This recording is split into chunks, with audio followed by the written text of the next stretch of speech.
So there's this like obsession, my friends, with,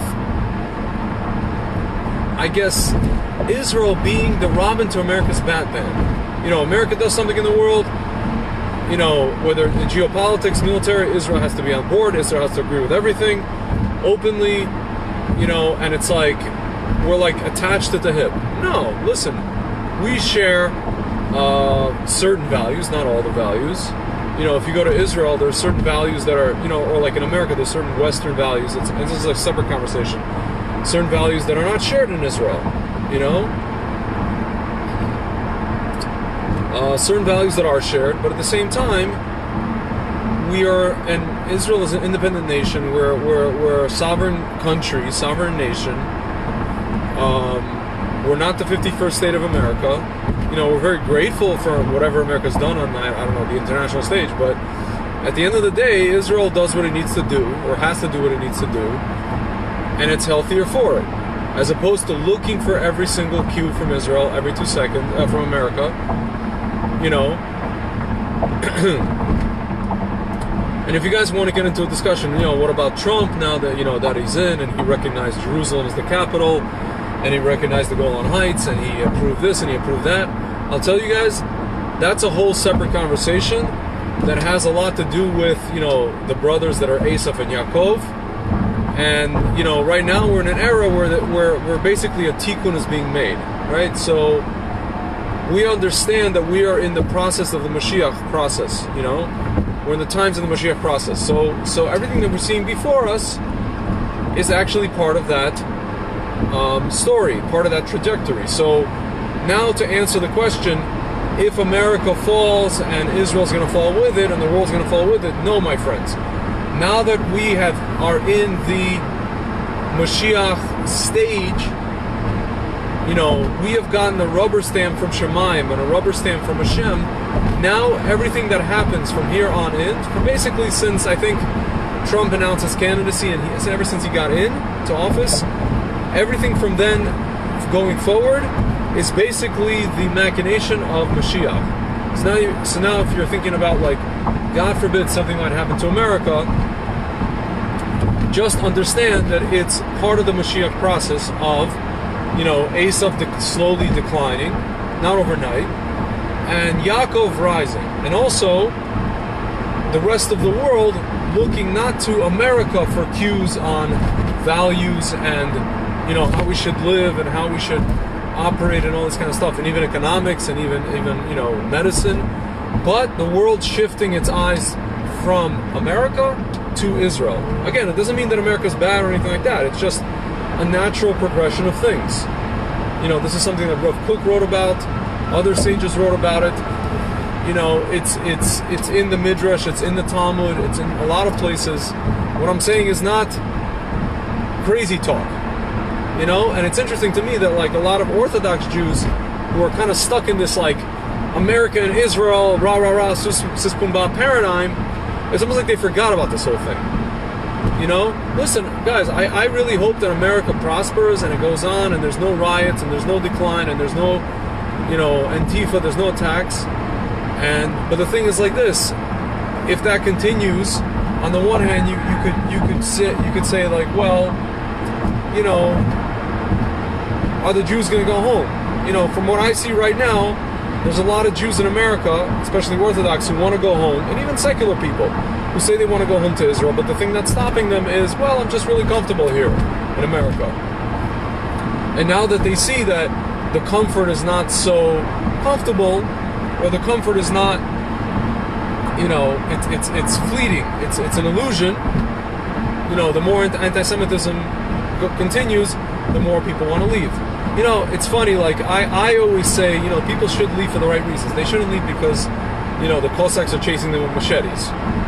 You know, I was listening to a rabbi in Ramat Bet Shemesh, and he said, listen, I've been telling people for years, you know, like Orthodox people, for 15 years, that they should come to Israel because it's great, because the Torah says you should, because it's, you know, it's where you know, Ki Mitzion Tetzei Torah, Dvar HaShem Yerushalayim, you know, that's where the Torah comes from, the word of Torah, the word of HaShem, and we could build Jewish families here and all that kind of stuff. he's like, now I'm telling you that it's that, plus whatever's happening to you in America. Plus, it's time to go because it's just time to go. It's like, and this person actually was upset at, Rabbi Wallerstein. He said, Rabbi Wallerstein gave a whole speech about how, it's time to go, but he himself is, I'm working on it. I'm working on myself, whatever the heck that means, I get it. The guy has a Kiruv center. He has a yeshiva. He has a yeshiva for girls, for boys. You can't just pick up and leave. He has a family, this, that, a business. So it's not so easy for some people. I get it. They have family, a lot of technical things. On the flip side, I have a friend telling me, if your aliyah is dependent on these, thing A, thing 1, thing 2, and thing 3, then you'll never come. Sometimes all it takes is just getting up and going and letting HaShem figure out the rest. Letting things just pop into place. I'll tell you guys something on a personal level. I made Aliyah in 2010. I came back to America in 2013 to New York due to some family reasons. I got stuck in I was actually going to go back at one point, 2014, 2015. I got stuck. I have a business in the States, here in the States. And it was one of those things where, like, I at some point it got to a point where, like, I was like, well, all I need to do is tie up this loose end and that loose end, and then I can move. I can still have my business here, and then I can just tie up that particular logistical aspect, and then I can go.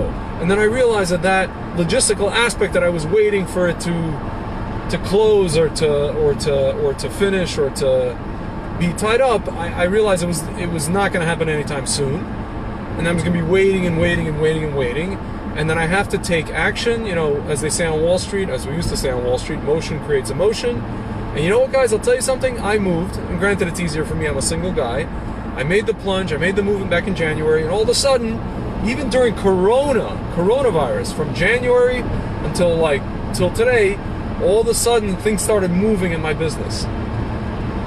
And things started, all these pieces, all these like machinations and all of these things that were floating in the air, and all these like chess pieces started rearranging themselves, and HaShem just started rearranging things and people and events and just hashgacha pratis and siyata d'shmaya and divine intervention and hand of God. Things started happening. Obviously, my participation. I wasn't just sitting on my tuchas doing nothing. Obviously, I was a pawn in this whole thing, but I started to see how HaShem was just moving people and events and things that I never thought would happen started happening, and whatever, just motion creates emotion, my friends. And all of a sudden, it's just like I'm in Israel. I'm making a life there, and I have a business here. Baruch Hashem. Yeah, things are, every once in a while, I'm here in New York, and I'm visiting here for a month, and I have to do some things here, some physical operations, some administrative, whatever. But that's the nature of the game. But my friends, But at the end of the day, you got to make it happen, as Nike says. Notwithstanding their stupid commercials with these virtue signalers, as Nike says, just do it. Sometimes you just gotta just do it. And Hashem puts, He helps you. My friends, I'm telling you, what I find, and this sounds maybe pie in the sky or idealistic or floaty or what, as we call it in Jerusalem, floaty nachlaoti, whatever it is, I'll tell you guys, if a Jew, I'm telling you, a Jew who's living in the diaspora has a strong, what's called ratzon, a strong desire and will to live in Israel, and he has things that are holding him back, whether it's a single or a family or older people. I'm telling you guys, something happens when you take the plunge, when you decide to go. Just go.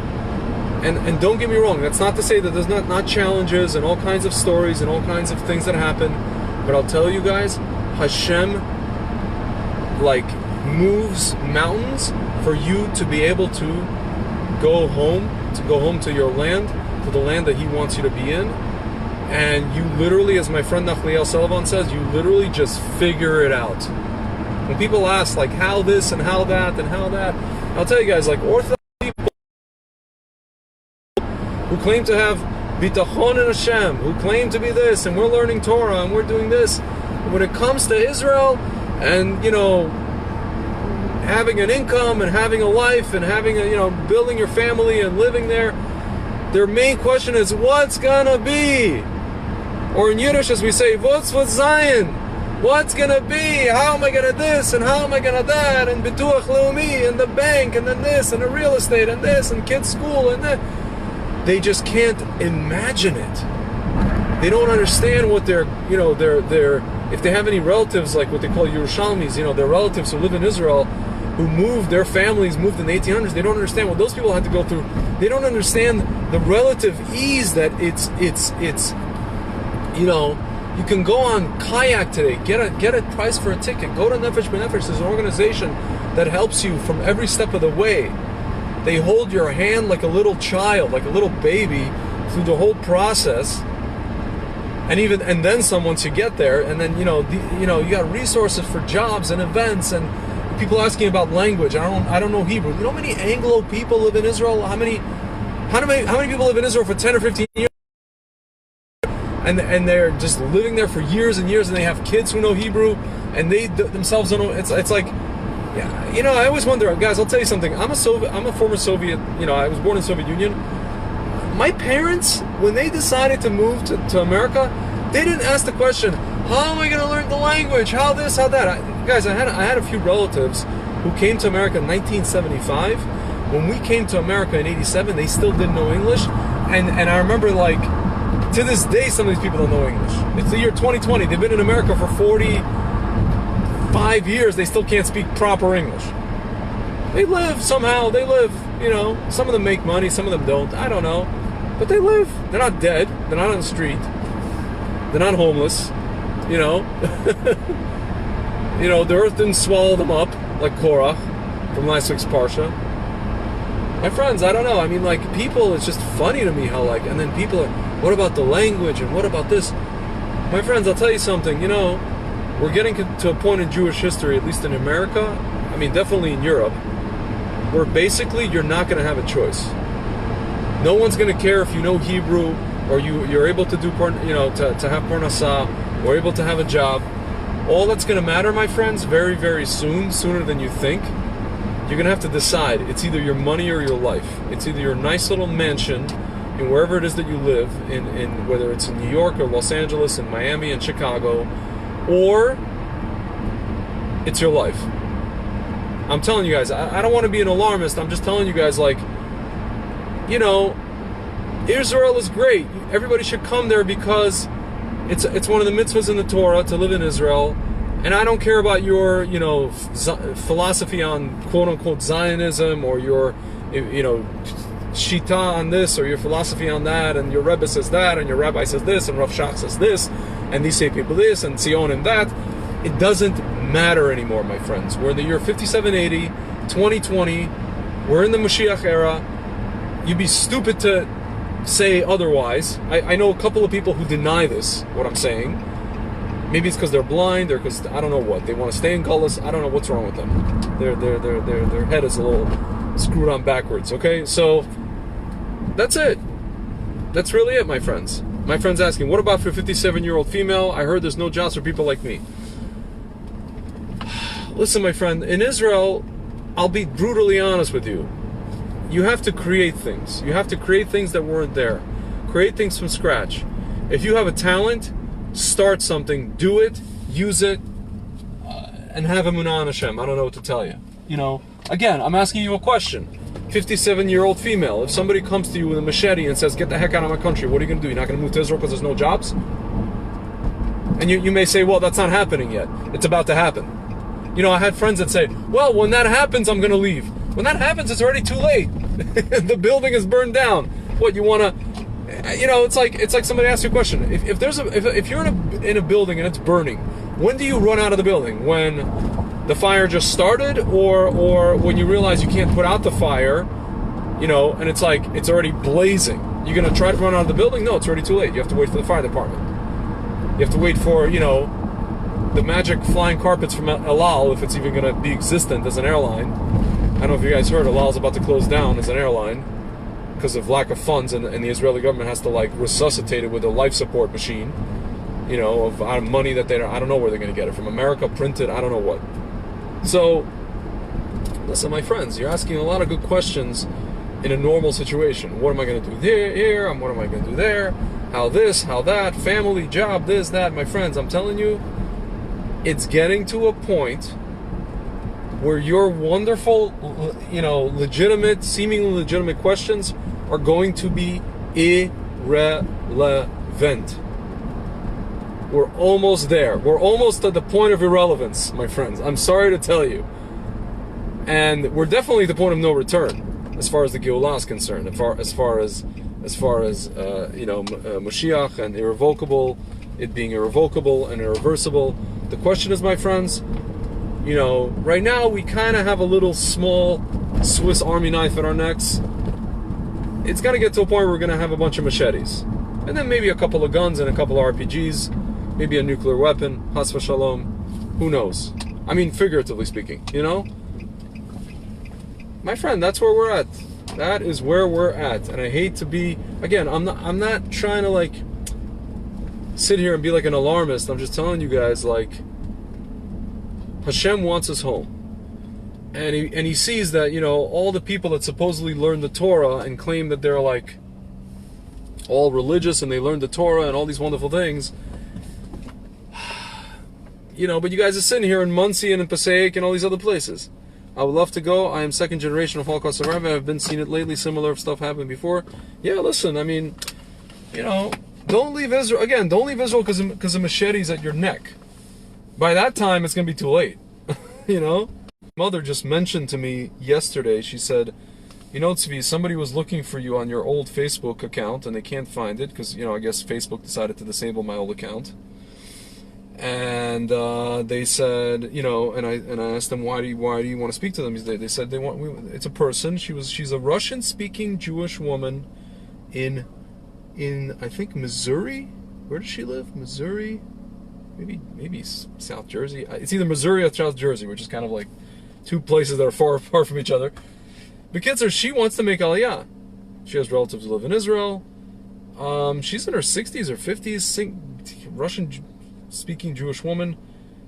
And, my mother tells me, no, yeah, you see, it's just retirees. I'm like, no, I've had single secular people. I've had married people message me, non-religious, both non-religious and religious. I've had young, old married, young, old, single.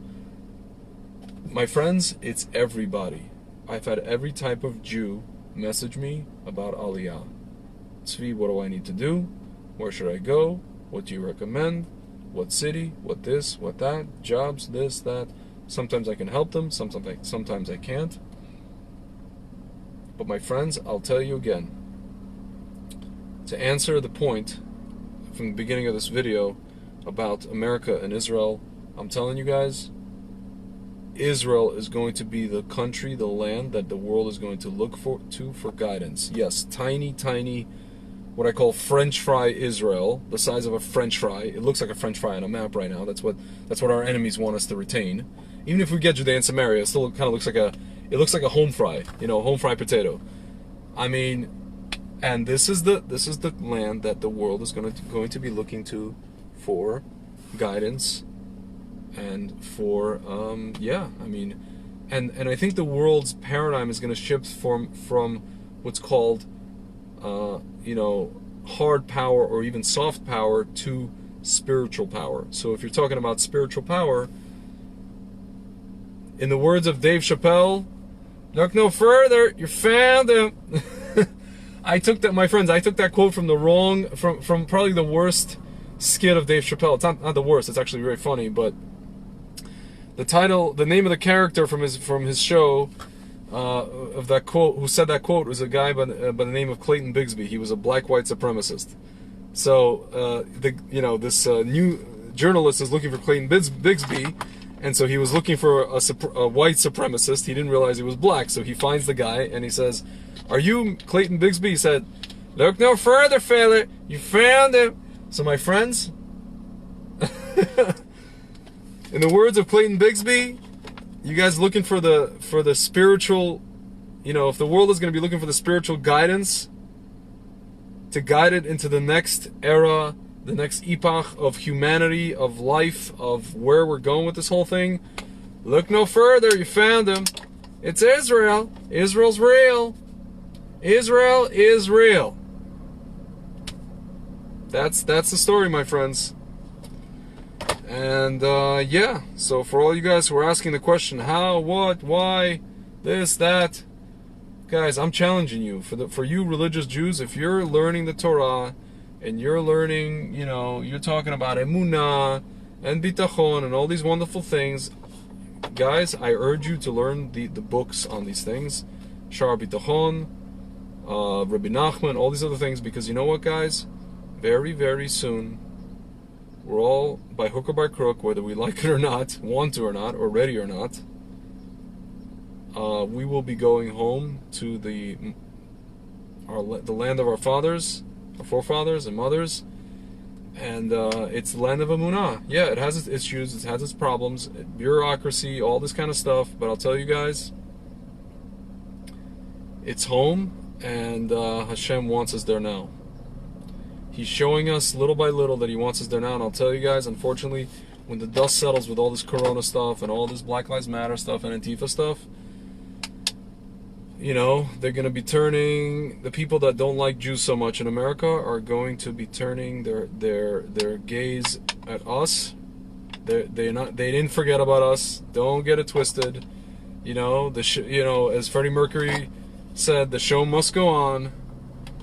And yeah, my friends, unfortunately, but it's wake-up calls, you know, it's wake-up calls. Hashem wants us home, and Hashem wants us to realize that we are the ones, you know, as Obama used to say, we are the ones we've been waiting for. But Israel is the place the world's been waiting for, and you know, my friends, you know, if Batman goes down, Robin is always going to be there.